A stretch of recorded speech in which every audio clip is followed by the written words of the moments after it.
Greetings, hello, and welcome. We are Crypto for Joe, cryptocurrency and blockchain ideas for your average Joe. Speaking this morning with Cayment Nava. Cayment, how in the heck are you? I'm doing very well.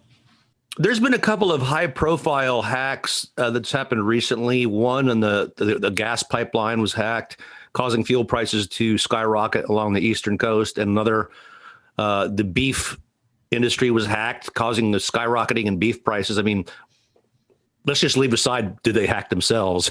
Now they get paid more. But do you think that in the future, blockchain technology will assist in security on these type of things? And how, if so? Maybe in the distant future. I mean, the problem is there's a lot of software out there. There's a lot of bad software out there. A lot of very insecure software. By and large, like I don't know if it's maybe like a software generational thing, but it seems like a lot of like earlier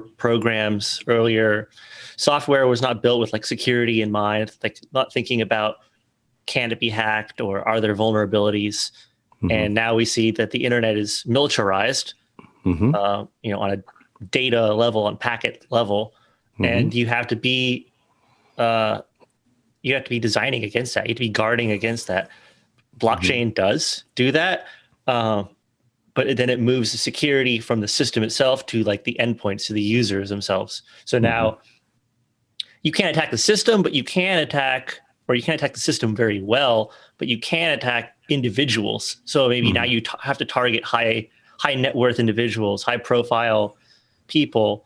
That have a lot of money in one place, in other words. Right. And that's why you see centralized exchanges getting hacked all the time. They're a big, juicy target for the ne'er-do-wells. So ultimately, let's just say years, don't forget the time frame, but how would blockchain ultimately used block these type of attacks? I mean, some of them they can, some of them they can't. So like, the accounting side, if like there's like a, some kind of money transfer or some kind of, if there's a payment, if something happens, then pay other people. Like those things can be coded into smart contracts, and they can be basically uploaded to the blockchain. And anything that's in the chain, right, it becomes a lot harder to hack if it's designed well.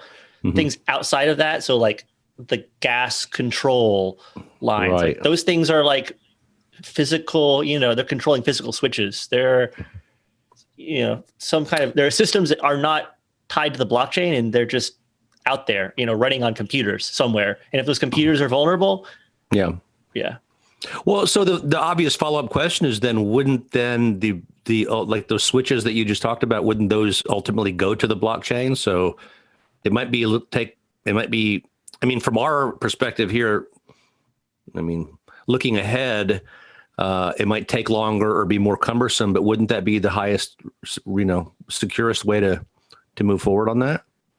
Basically just move everything to the blockchain.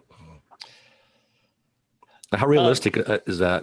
I mean, it could happen. I don't know. I think it really remains to be seen.